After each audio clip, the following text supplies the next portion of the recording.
siyaasadda Soomaaliya asbuucan waxay galaysaa qalalaase iyo isbahaysi xoog leh waxaan barnaamijkan kula wadaagayaa Saciid Cabdullaahi Deni madaxweynaha Puntland iyo madaxweynaha maamul goboleedka Jubbaland Axmed Madoobe kaas oo xilliyadii la soo dhaafay isku caano shubay sheegayna inuu yahay madaxweynaha Jubbaland oo heshiis qarsoodiye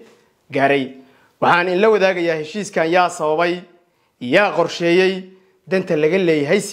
maxay tahay waxaan kala barnaamijkan kula wadaagayaa waa goobta ay ku kulmayaan labadan mas'uul kaas oo la rabo in heshiis saldhig u ah yani weyn oo mugle oo miisaan leh oo ballaaran in la dhex dhigo waxaan kala barnaamijkan kula wadaagayaa Nairobi oo ay ka socoto oo la xoogan kaas oo Xasan Sheekh Maxamuud lagu bilaabayo xasanow soo bax waxaan jeclahay intaan xogta iyo sharaxaadda guda gelin inaad muuqaalkan sii share gareyso barteeda Facebook-na soo follow gareyso barteeda YouTube-na subscribe ta la dhacdo aragtidaada barnaamijka ku saabsanna comment-ga nagula wadaag ninkan waa Saciid Cabdullaahi Deni waa madaxweynaha Puntland ninkan kalena waa ninka sheegtay inuu yahay madaxweynaha Jubbaland Axmed Madoobe labadoodaba doorashadii 2022 May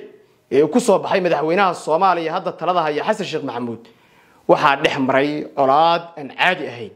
taas oo Saciid Cabdullaahi Deni uu sheegay Axmed Madoobe uu yahay Xasan Sheekh buu soo saaray Axmed ninka la yiraahdo Saciid Cabdullaahi Deni waxa uu taagnaa waliba go'aankiisu ahaa inuu san Axmed Madoobe la heshiin lana fariisan laakiin niman la yiraahdo Imaaraat oo Soomaaliya xilliyadan oo kale markay doorashada galayso bilaaba abaabul iyo dhaqaale xoogan kuwaas oo marba ka dambaysa ay xilka uga tuurayaan ninka kursiga ku fadhiya maadaama ay ka arki waayeen danahooda gaarka ah iyo waxa quseeya ayaa dhex dhigi doona heshiis labadan nin xilliyadii la soo dhaafay waxa dhex maray Axmed Madoobe iyo ninkii Saciid Cabdullaahi Deni waliba qadka telefoonka ku dhex maray wada hadalkan waxa soo bilaabay Imaaraat oo labadan nin raba inay isku geeyaan ayna u midoobaan madaxweynaha Soomaaliya Xasan Sheekh Maxamuud laakiin kulankoodii ugu dambeeyay kaas oo lagu lafagurayo wixii dhex maray la rabana inuu ka dhashay heshiis aan caadi ahayn kaas oo fadhigiisu yahay yani saldhig adag leh ayaa wuxuu ka dhici doonaa laba goobood waa goobta koobaad ee magaalada Nairobi ayaa la rajeynayaa usbuucan inuu ku dhex maro ninka la yiraahdo Saciid Cabdullaahi Deni iyo Axmed Madoobe kulan Axmed Madoobe saacadan hadda wuxuu ku sugan yahay magaalada Nairobi ee caasimadda dalka Kenya xogo kale oo aan heleynaa waxay sheegayaan in Kenya Axmed Madoobe ka tagayo si la mid ah Saciid Cabdullaahi Deni iyo Axmed Madoobe ay ku kulmayaan dalka Imaaraadka Carabta Imaaraadku waa kuwa inta badan halakeeya dalkeena iyo dadkeena inta badan fokuskoodu uu yahay inaysan Soomaaliya hagaagin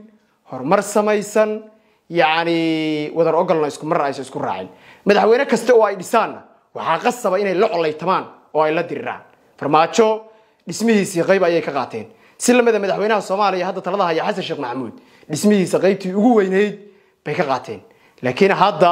Xasan Sheekh waa yaaban yahay Imaaraadka waxa uu leeyahay wareegada iyo dagaalka wax allaalay waxa rabtaan baa inay sameynayaan laakiin Imaaraadku dantiisa taas ma ahane waxa uu rabaa Axmed Madoobe iyo Saciid Cabdullaahi Deni inta mideeyo kadibna siyaasiyiinta ma garanaysaa danahooda qayb ka mid ah ay ka shaqeystaan uu la mideeyo in Xasan Sheekh lagu duulo la yiraahdo ka soo bax filada xasanow soo bax Saciid Cabdullaahi Deni ayay sanadkan Imaaraadku waxay u wataan inay u dhisaan madaxweynaha Soomaaliya maadaama Saciid yahay shakhsi furin kara danaha guud ee dalka Imaaraadka Carabta barnaamijkayga intaan ku soo gabagabeynaya inta mid lamada noocan ku kulmi doono waa Ibrahim Culumo idin la sidaasiyo nabadgelyo